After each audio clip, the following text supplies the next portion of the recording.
ये तो अपना काम कर नहीं रहे हैं, तो हम इनको पेमेंट्स क्यों कर रहे हैं? आपने एक मुआहदा करा कि जी आपने अगले 30 साल तक अपना प्लान रेडी रखना है for dispatch at any time. अब जो पार्टी है उसने तो प्लान रेडी रखा हुआ है, ठीक है। आप अगर बिजली उससे नहीं ले रहे तो ये आपका प्रॉब्लम है, उसका प्रॉब्लम नहीं है जिसने प्लान रेडी रखा हुआ है डिस्पैच के लिए। जो आम लोग सुन रहे होंगे इस ब्रॉडकास्ट को, वो ये जानना चाहेंगे कि उनके बिल मुस्तकबिल करीब में कम होंगे या नहीं होंगे। आपकी असेसमेंट क्या है? देखिए, बिजली के बिल कम होंगे। कम होने से मुराद ये है कि अगर बिजली के बिल अगले 3 साल तक सिर्फ फ्लैट ही रह जाएं, यानी कि ना बढ़े तो हम तो सोलर पर जा रहे हैं, बहुत सारे इंडस्ट्रियल यूनिट्स भी सोलर पर कन्वर्ट कर रहे हैं। नहीं नहीं, देखिए सोलर इज इम्पोर्टेंट मगर सोलर सोल्यूशन नहीं है। आपके घर में बिजली के बिल आ गए होंगे और इससे तूफान मचा होगा। बिजली के बिलों के ऊपर हमारी तवज्जो बहुत ज़्यादा है, क्योंकि इसके अंदर हुकूमत की पॉलिसी भी मौजूद है, निज़ाम का तशद्दुद भी मौजूद है, बुरे फैसले भी मौजूद हैं, मुस्तकबिल के बारे में आपको जो ट्रक की बत्ती के पीछे लगा रहे हैं वो भी मौजूद हैं। हमने आज इस ब्रॉडकास्ट के अंदर ये तय करना है कि ये जो आईपीपीज का हम बार बार लफ्ज सुनते हैं, ये आईपीपीज जिनके बारे में बताया जाता है कि ये ट्रिलियंस ऑफ रुपीस खाते हैं और वो खाने के बाद उसके बिल हमें भेजते हैं, ये क्या है, ये क्यों लगाए गए हैं, इनके बगैर क्या गुजारा नहीं है, और अब जब लग गए हैं और एक नुक्ता नज़र के हवाले से हमारी जान को अजाब में तब्दील कर दिया इन्होंने, तो फिर हम इनसे जान कैसे छुड़ाएं। Ammar Habib Khan, very well known energy expert, हमारे पास मौजूद है। हमारा आपका बहुत शुक्रिया, आपने हमें वक्त दिया। सादाता सवाल है पहला कि आईपीपीज क्या है?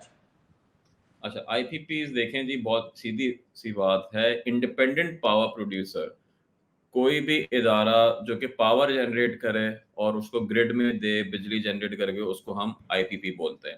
ऑब्वियसली वो बड़ा भी हो सकता है, छोटा भी हो सकता है। नॉर्मली जब आईपीपी की बात करते हैं, हुकूमत के कुछ रेगुलेशन है, कुछ लॉस के हिसाब से जो पावर प्लांट लगाए जाते हैं और वो बिजली प्रोड्यूस करके ग्रिड में डालते हैं, उनको आईपीपी कहते हैं। तो ये कितने हैं पाकिस्तान में? तकरीबन पाकिस्तान में ये 100 प्लस हैं, मगर इसमें ज़्यादातर जो है वो हुकूमत पाकिस्तान के अपने पावर प्रोड्यूसर हैं।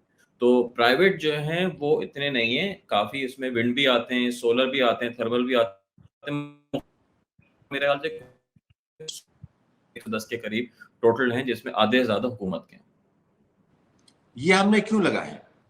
आईपीपीज हमने इसलिए लगाया क्योंकि हमारे यहाँ थी पावर की किल्लत। बिजली की किल्लत जब होती है तो आपको और बिजली चाहिए होती है। आपको याद होगा आज से 10 साल पहले, 8 साल पहले, 2013-14 में या 15-16 तक में जो है लोड शेडिंग का बेतहाशा लोड शेडिंग होती थी। 8-8 10-10 घंटे के, इवन बड़े शहरों में लोड शेडिंग होती थी। सो मच सो कि जो इंडस्ट्रियल एक्टिविटी है वो रुक जाती थी।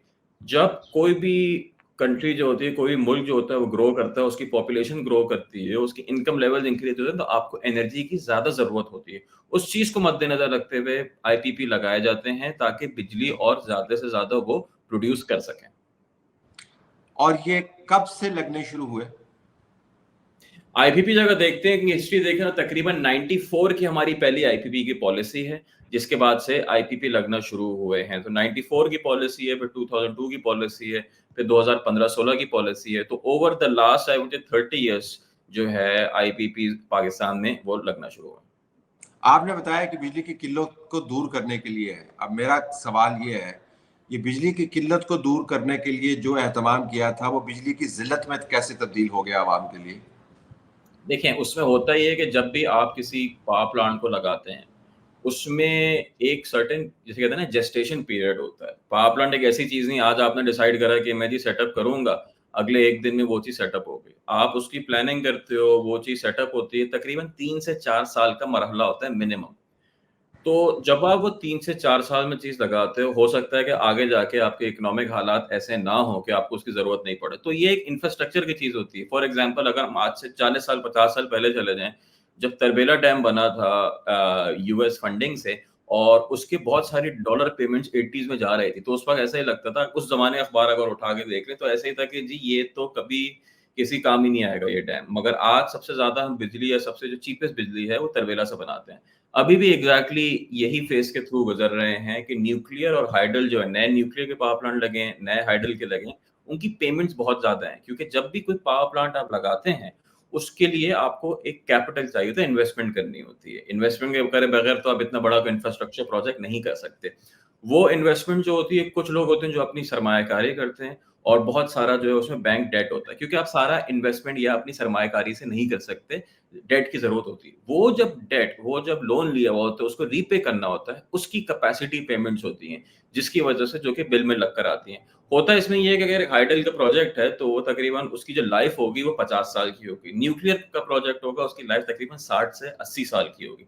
मगर उसको जो डेट है वो आपने पहले 10 से 15 साल में पे करना होगा। तो प्रॉब्लम जो है अभी सारा यही आ रहा है कि बहुत सारे इंफ्रास्ट्रक्चर प्रोजेक्ट्स लग गए जिनकी life will be 50 years plus, 50 साल से ज्यादा उनकी लाइफ है, मगर उसकी जो पेमेंट है, पेमेंट आपने पहले 10 साल में करनी है। तो जिस वजह से बर्डन जो है या बोझ जो है अभी ज्यादा है, आगे जाके यही बिजली बेतहाशा सस्ती हो जाएगी।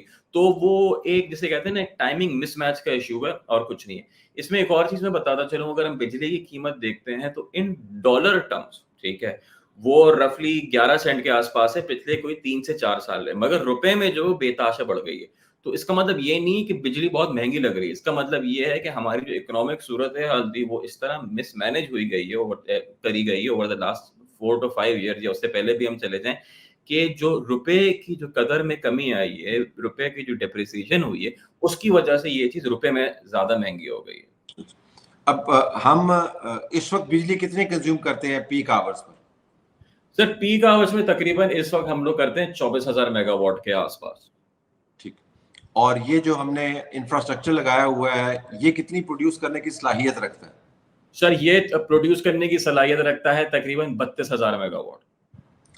जिससे मुराद ये कि हमारी मुआशी तरक्की का पहिया बड़ा तेज घूमे और उसके बाद कंजम्पशन बढ़े, क्योंकि जाहिर है आपने ये सिर्फ लोगों के घरों में बल्ब जलवाने के लिए तो नहीं लगाए हुए, ये तो आपने इकोनॉमी को फ्यूल करना था।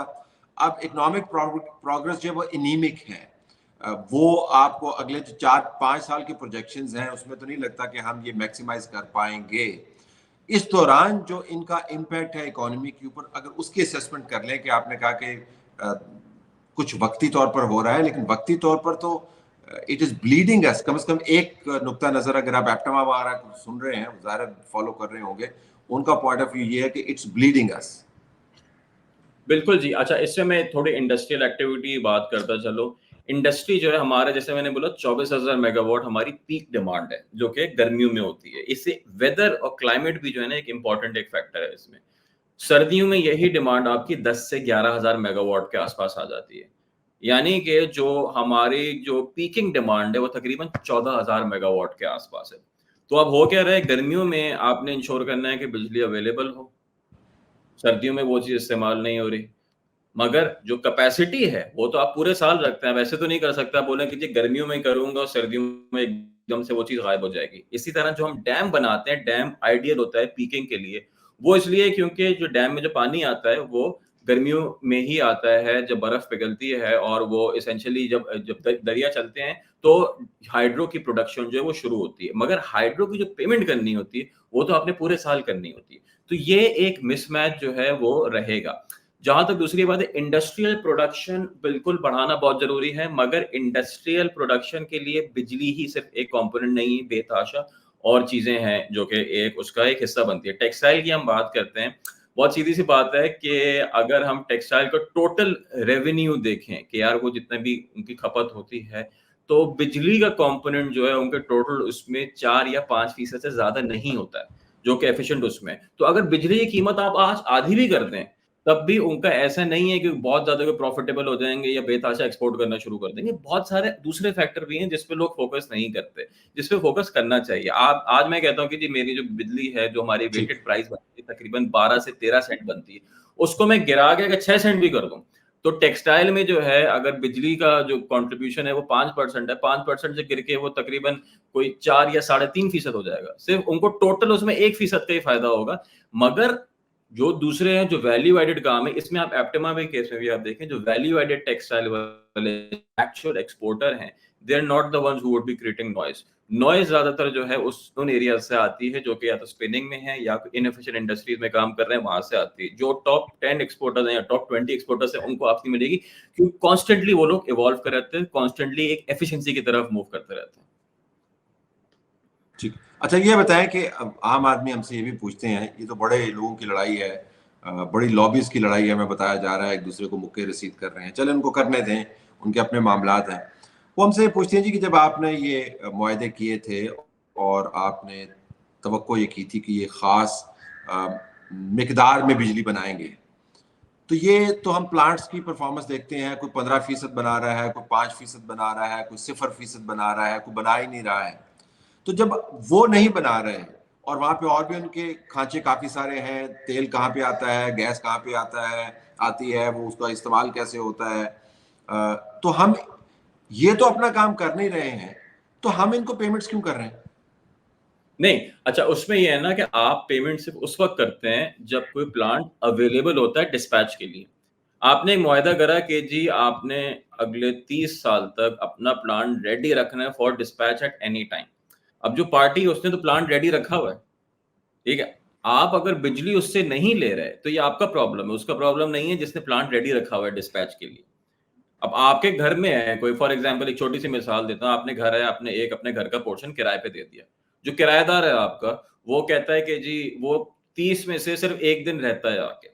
वो आपसे आके बोलना शुरू कर देगा, जी मैं तो सिर्फ 1 दिन रहता हूँ, तो मैं तुम्हें 30 दिन का किराया दूँ क्यों दूँ? आप यही बोलोगे, भाई आपने तो 30 दिन के लिए, मैंने जो अपनी स्पेस है वो अवेलेबल रखी हुई है 30 दिन के लिए। आप अगर 1 दिन में आके रह रहे हो, ये तो आपका मसला है, मैंने तो आपके लिए अवेलेबल रखी हुई है स्पेस। मुआहिदा तो हमारा यही था कि आप पूरा महीना वहाँ पे रहोगे, मगर आप 1 दिन रह रहे हो तो that is not my problem. IPPs का भी एग्ज़ैक्टली यही सिचुएशन है। आप मुआहिदा करते हो कि जी हम इतनी परसेंट कैपेसिटी आपसे हर महीने या हर साल उठाएँगे, आपने ये चीज़ अवेलेबल रखनी है।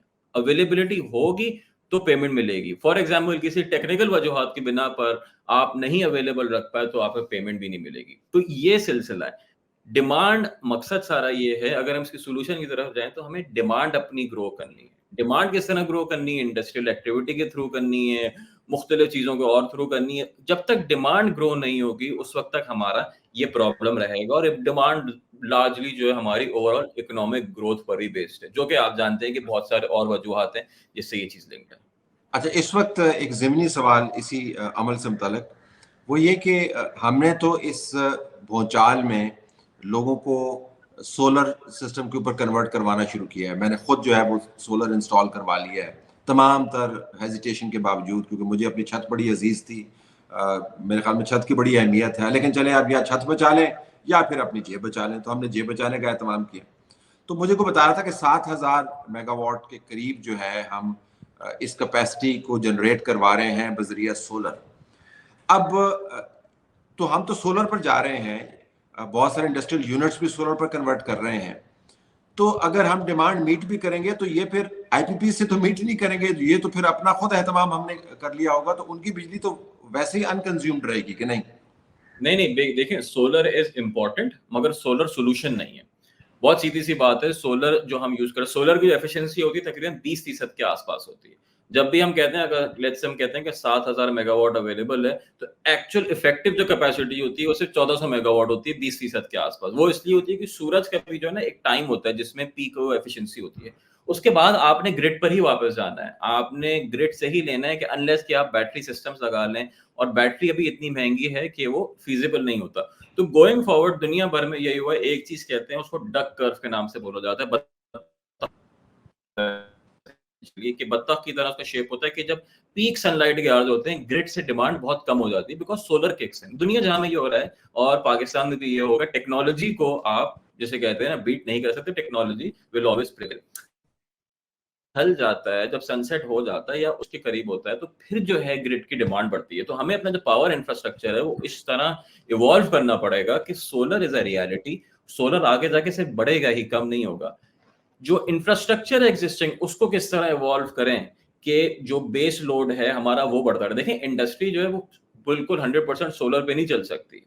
यू नीड, व्हिच मीन्स कि आपको और प्रोसेस ओरिएंटेड इंडस्ट्रीज की जरूरत है। आपको एल्यूमिनियम स्मेल्टर्स चाहिए, आपको स्टील मिल्स चाहिए, आपको कॉपर स्मेल्टिंग फैसिलिटीज चाहिए जो कि हैवी इंडस्ट्रियल यूजेज के लिए होती हैं, जो कि सिर्फ और सिर्फ सोलर पे नहीं चल सकती।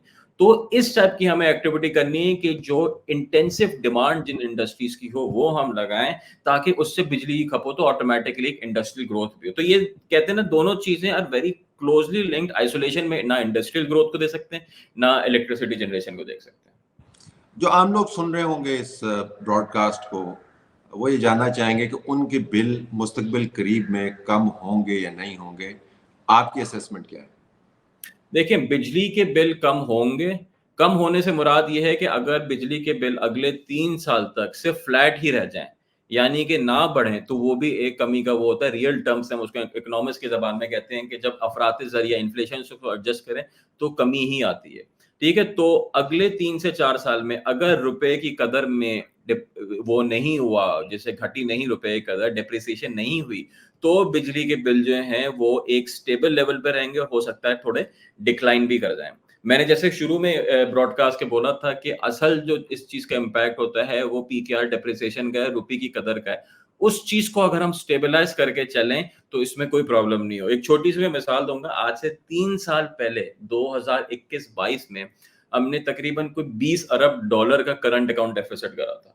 वो इतना बड़ा करंट अकाउंट डेफिसिट पाकिस्तान की हिस्ट्री में कभी नहीं हुआ। जब $20 अरब एसेंशियली आपने इम्पोर्ट पे ज़ाया कर दिए, जला दिए, वही $20 अरब आपको बोरो करने पड़े। तो जब आपको डॉलर बोरो करने पड़ते हैं, जब आपके पास डॉलर की किल्लत आई, उसकी वजह से रुपये की कदर में कमी आई। जब रुपये की कदर में कमी आई, तो आज जो है उसका इम्पैक्ट बिजली के बिलों पे भी आ रहा है। मैं यही कहूँगा सिर्फ़ डॉलर प्राइसेज़ में हम बिजली के बिल देखें, तो वो बिल्कुल फ्लैट रहे हैं, वो चेंज नहीं हुए हैं। इनफैक्ट हमारी जो एनर्जी कॉस्ट है, जो हमारी प्रोडक्शन कॉस्ट है, वो तो एक्चुअली और कम हुई है। मगर क्योंकि हमारे रुपए की वैल्यू जो है वो इतनी गिर गई, तो रुपए में बिजली की कीमत बढ़ गई। अगर इकोनॉमिक ग्रोथ या स्टेबलाइज़ेशन इस हिसाब से हो कि रुपए की वैल्यू एक स्टेबल लेवल पे रहे, वो ज़बरदस्ती रोक के नहीं रखें उसको, हल्का-हल्का स्लोली ग्रो करें ताकि थोड़ी स्टेबलाइज़ेशन हो और कोई ऐसे एडवेंचर ना हो कि जिससे करंट अकाउंट डेफिसिट आपका बेतहाशा बढ़ जाए।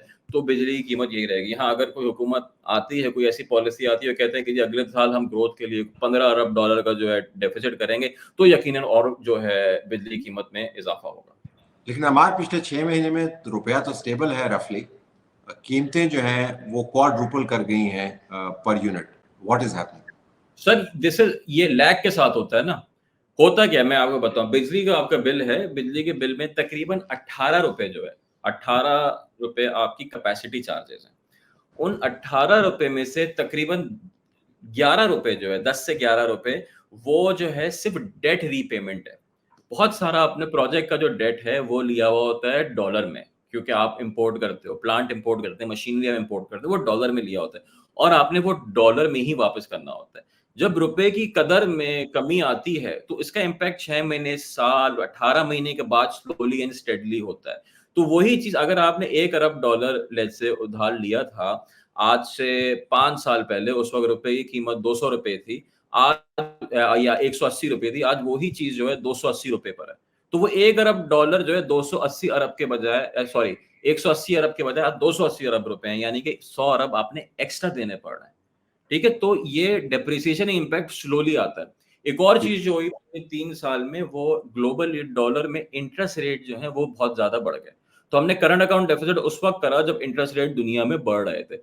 उससे क्या हुआ कि जो हमने उधार लिया था वो तो हमें वापस करना ही था ओरिजिनल अमाउंट, मगर जो इंटरेस्ट रेट था पहले उस पे इंटरेस्ट रेट तकरीबन आधा फ़ीसद था, आज वही चीज़ 5.5% है। तो जो हमें मार्कअप देना था या सूद देना था वो भी बढ़ता गया। तो इससे बेसिकली रहता है ना एक डबल इम्पैक्ट उस चीज़ का आ गया। ठीक। अच्छा, अब 4 quick fire questions. Miftah Ismail कहते हैं कि इन्हीं बिलों के अंदर से हुकूमत जो टैक्स कलेक्ट करती है, अगर वो टैक्स का कंपोनेंट आप निकाल दें या उसको सस्पेंड कर दें, तो इमीडिएट रिलीफ मिल सकती है आपको इन बिलों के अंदर। Your take? बिल्कुल जी, ऐसा ही है। तकरीबन आपका जो बिल होता है, उसमें से 15 से ₹20 या तकरीबन 20 से 25% जो है टैक्सेस होते हैं मुख्तलिफ़ किस्म के। उसमें जीएसटी है, उसमें जो है वो इलेक्ट्रिसिटी ड्यूटी है, उसमें मुख्तलिफ़ इनकम टैक्सेस हैं। ये सब आप निकाल दें या इसको रैशनलाइज़ कर दें, तो उससे एक सिग्निफिकेंट रिलीफ़ मिल सकता है। तकरीबन आराम से 8 से ₹10 या ₹7 तक का रिलीफ़ आपको बिल्कुल इससे मिल सकता है, मगर ये है कि जब यहाँ से टैक्स कम होगा, तो जो टैक्स अथॉरिटीज़ हैं, उनको कहीं और से वो टैक्स बढ़ाना पड़ेगा। वो किस तरह बढ़ाते हैं, वो टैक्स सेट किस तरह एक्सपेंड करते हैं, वो आप बेहतर जानते हैं किस तरह चीज़ें चलती हैं। उसके बारे में मिफ्ता का ख्याल ये है कि आप पब्लिक सर्विस जो सेक्टर डेवलपमेंट प्रोग्राम है पीएसटीपी, उसमें जो आप एमएनएस एमपीज को देते हैं, तो उनके आप खांचे जो जरा कम कर दें, वो एडजस्ट हो जाएगा। बट यू एग्री कि 7 to 8 रुपीज जो है वो हमें रिलीफ मिल सकता है आम लोगों को, अगर हुकूमत ये मैस कर ले। अच्छा, जो गौहर एजाज एंड को है, वो ये कह रहे हैं कि जी इनको बिठाएं, इनको पकड़ें, मुआहदे रिव्यू करें और इनसे जितनी बिजली आप ले रहे हैं उतनी ही बिजली के आप पैसे दें, जो नहीं बना रहे हैं उनको फारिग करें। Your take. देखिए, वो ये एक सरासर ये जो है एक रीज़नेबल टेक नहीं है। मैंने जैसे आपको बताया कि इसको ब्रेक डाउन करते हैं ना, एक रीज़नेबल रैशनली एक चीज़ को देखते हैं। ₹18 आपकी कैपेसिटी पेमेंट है, उसमें से तकरीबन ₹11 जो है वो डेट है। डेट आपने वापस करना है। अगर आप कोई मुआहदा खुलवाते हो, आप एसेंशियली ये कह रहे हो कि हम डेट वापस नहीं कर सकते और जिसके बहुत सारे और इम्प्लिकेशंस हैं जो कि हम नहीं चाहते एट दिस स्टेज हो। फिर उसके बाद आ जाती है फिक्स्ड कॉस्ट। फिक्स्ड कॉस्ट है प्लांट की एक बेस लेवल मेंटेनेंस। कोई भी चीज़ हो, अगर वो चल भी नहीं रही, जैसे मैंने घर की बात करी, अगर कोई फ्लोर है, उसकी सफाई होती है, बिजली का काम होता है। अगर आप एक घर के फ्लोर को भी 1 साल तक छोड़ दो, तो उसका डेप्रिसिएशन हो जाती है, सत्यानाश हो जाता है। उसकी मेंटेनेंस के लिए आपको 3 से ₹4 रखने होते हैं। फिर उसके बाद जो है वो इक्विटी की बात आ जाती है कि जी किसका मुनाफ़ा कितना हो रहा है। अगर मुनाफ़ा देखें ना हम इसमें, सबसे ज़्यादा हम ये बात करते हैं कि जी हर किसी को मुनाफ़ा बहुत ज़्यादा हो रहा है। 1 यूनिट पे जो टोटल मुनाफ़ा आप मुनाफ़े की जो पेमेंट करते हैं, वो तकरीबन 3.5 से ₹4 है। ये 3.5 से ₹4 में तकरीबन ₹2 उन प्लांट्स को जाता है जो कि हुकूमत चलाती है। तकरीबन सवा से ₹1.5 उन प्लांट्स के लिए जो कि सीपैक में, और बाकी जो दूसरे आईपीपी है वो 1 से सवा रुपए के करीब उनकी कीमत है, मैक्सिमम ₹1.5। हम अज़्यूम ये करते हैं, लेट्स अज़्यूम कि आज हम जितने भी अदर आईपीपीज़ हैं, हुकूमत और सीपैक को हटा के हम सबको जो है रीनेगोशिएट करते हैं, बंद कर दें, ज़ीरो कर दें ना, फॉर एग्ज़ाम्पल उसको हम ज़ीरो कर देते हैं। टोटल जो आप सेविंग करेंगे वो ₹1.5 ही करेंगे। ₹1.5 की सेविंग के लिए आप इतना काम करेंगे, अपनी इंटरनेशनल क्रेडिबिलिटी को लूज़ आउट करेंगे, इन्वेस्टर कॉन्फिडेंस को शेक करेंगे। उससे बेहतर ये नहीं है कि जो टैक्स और दूसरे डेट के तरीके हैं, उनसे आप मैनेज करें। तो वही होता है ना कि what is the easier way out, ठीक है? कन्वीनिएंट वे क्या है? आप सबसे मुश्किल तरीके को अभी जो भी बेसिकली जो बात चल रही है, वो जो सबसे मुश्किल तरीका है और जो सबसे हार्मफुल तरीका है, उसके थ्रू हम बिजली कम करने की कोशिश कर रहे हैं, जिससे टोटल इम्पैक्ट सिर्फ ₹1.5 का आएगा, उससे ज़्यादा का नहीं होगा। और बिल्कुल आखिर में ये बताएं कि जो हुकूमत के अपने प्लांट्स हैं, उनके साथ हमें मुआहदे रीनेगोशिएट करने में भी क्या वही मसला है जो प्राइवेट सेक्टर के प्लांट्स के साथ है? नहीं, आई थिंक मुआहदे रीनेगोशिएट करना जो है ये एक टर्म डिफरेंट है, ठीक है? जब हम करते हैं ना, हम लोग जब बोलते हैं या किसी को प्रेस कॉन्फ्रेंस में कोई बोल रहा होता है, they take it very casually. Contract law में या किसी में भी जब आप कहते हो कि जी मुआहदा कॉन्ट्रैक्ट रीओपन होगा, वो एक बहुत सीरियस चीज़ होती है, बिकॉज़ कि you are going back on your word. आपने किसी को ज़बान दी भी कि ये काम करना है, हर 5 साल बाद आप बीच में जाके बोलते हो कि जी मैं ये फिर से इसको कॉन्ट्रैक्ट खोलूँगा। आपने 2021 में खोले थे, 2020 में खोले थे, आप फिर से अभी खोल रहे हैं, ठीक है? हो सकता है अगले 5 साल में फिर से खोलें। तो ये इन्वेस्टर कॉन्फिडेंस को शैटर करने की चीज़ होती है, चाहे गवर्नमेंट अपने आप से क्यों ना कर रही हो। बिल्कुल ये हो सकता है गवर्नमेंट को जो इसमें प्रॉफिटेबिलिटी मिल रही है, जो री इनकम जनरेट हो रही है, उसको वो रीएलोकेट कर सकते हैं कि उससे बिजली का रिलीफ मिल जाए। So this is entirely possible. मगर व्हेन वी से कि मुआहदे खुलने जाएँगे, मुआहदे खुलने का एक डीपर इम्प्लीकेशन होती है। वो ये होती है कि आप अपने कॉन्ट्रैक्ट्स को ऑनर ही नहीं कर सकते। हर 4-5 साल बाद कॉन्ट्रैक्ट खोल लेते हो ये देखने के लिए कि जी अब हम इसमें से कहाँ से रूम निकालें। बिल्कुल जो हुकूमत की उससे इनकम हो रही है, उसको रीएलोकेट इसमें किया जा सकता है, इसमें कोई प्रॉब्लम नहीं है। अच्छा, लोग ये जानना चाहेंगे बिल्कुल आखिर में कि ये हुकूमत के जो अपने बनाए हुए आईपीपीज हैं, वो तो घर की बात है ना, उसके अंदर तो घर के अंदर आप बहुत सारी चीजें एडजस्ट कर सकते हैं। चले प्राइवेट सेक्टर के अंदर ज्यादा हुआ करेंगे, इंटरनेशनल कोर्ट ऑफ आर्बिट्रेशन में चले जाएंगे वगैरह वगैरह। तो हुकूमत के अपने ब्यूरोक्रेट्स इधर से बैठ के पॉलिसी बनाते हैं, उधर से जाके उनके बोर्ड के मेंबर भी हैं, इधर से ऑफिशियल गाड़ी के अंदर जाते हैं, वहां से जाके डेली भी लेते हैं।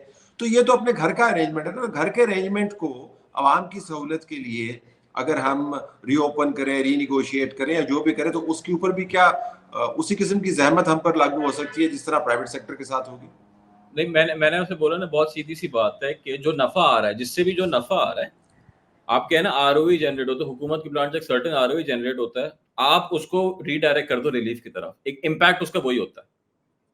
अगर लेट्स से ठीक। आप ₹1.5 या ₹2 बना रहे हैं, आप उसी का रिलीफ डायरेक्ट दे दो, बजटरी रीएलोकेशन हो जाएगी, इम्पैक्ट उसका वही होगा, कोई फ़र्क नहीं पड़ेगा उससे।